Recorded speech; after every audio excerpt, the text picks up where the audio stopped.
Hi friends, welcome to our YouTube channel banking Gyan. Banking Gyan के इस series में, insurance की सीरीज़ में आप सबका स्वागत है। बैंकिंग ज्ञान में आजकल हम लोग चल रहे हैं इंश्योरेंस के बारे में, समझ रहे हैं। ठीक है, मैंने आपको समझाया था कि सेंट्रल बैंक ने फ्यूचर जनरली जो एक इटली की कंपनी है उसके साथ टाई अप किया है, और उस टाई अप की वजह से उस जो इंश्योरेंस कंपनी है अब उसका नाम हुआ है सेंट्रल जनरल।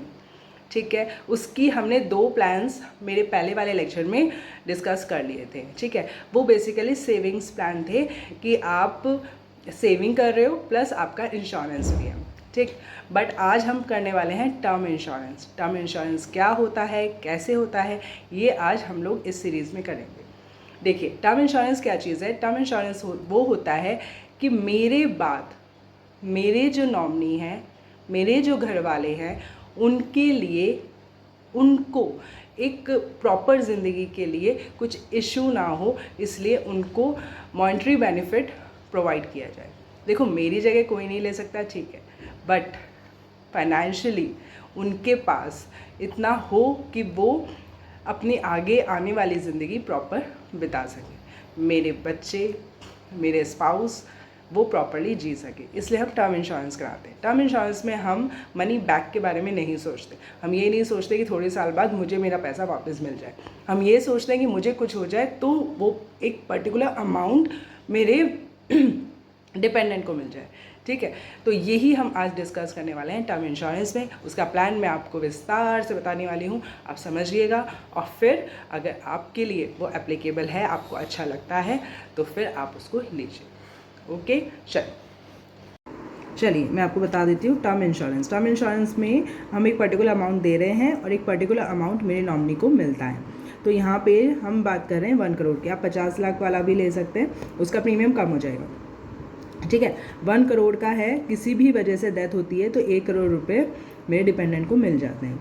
प्लस अगर आपका एक्सीडेंटल डेथ होती है, एक्सीडेंटल कुछ भी होता है, तो प्लस 1 करोड़ और, मतलब कि 2 करोड़ रुपए मेरे घर वालों को मिल गए। ठीक है, ये इस प्लान में क्या होता है, आपको 10 साल तक प्रीमियम पे करना होता है।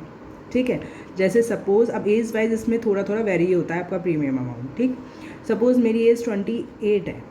ठीक, तो मैं जब तक कि मैं 85 की नहीं हो जाती तब तक ये मेरा इंश्योरेंस रहेगा। 28 + 57, यानी कि 28 की मैं आज हूँ, मतलब कि 57 ईयर्स और आज से जब कि मैं 85 साल की नहीं हो जाती तब तक ये कवर मेरे ऊपर रहेगा।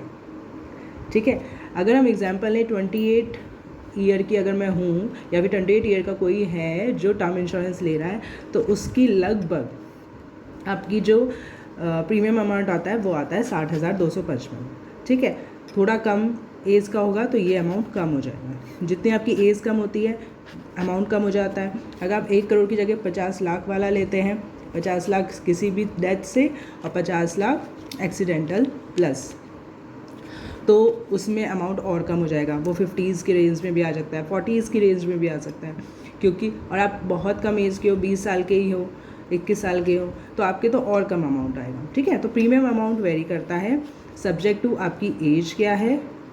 ठीक है, और आप कौन सा वाला लेना चाह रहे हो, 50 लाख वाला, 1 करोड़ वाला। ठीक है, इस तरीके से अमाउंट वेरी करता है। तो ये क्या है, बेसिकली है कि मुझे एक पर्टिकुलर अमाउंट मुझे ना मिलके मेरे नॉमिनी को मिले मेरे मरने के बाद, और उसके लिए मुझे कोई वापस पैसे नहीं मिलेंगे, मुझे कुछ पैसा वापस नहीं मिलेगा, बट मुझे एक पर्टिकुलर प्रीमियम साल का डिपॉजिट करना पड़ेगा। ये होता है टर्म प्लान। जो जनरली का टर्म प्लान है वो हमने आज डिस्कस किया है। आप इसको ले सकते हैं, क्योंकि टर्म प्लान ही है जो आजकल सबसे ज़्यादा चल रहा है, क्योंकि ज़्यादातर अब लोग प्लान कर रहे हैं कि ज़्यादा अमाउंट मेरे घर वालों को मिले। मनी बैक का लोग, सेविंग्स का लोग कम प्रेफर कर रहे हैं आजकल। ठीक है, तो आपको जो भी अच्छा लगे आप तीनों प्लान में से ले सकते हैं।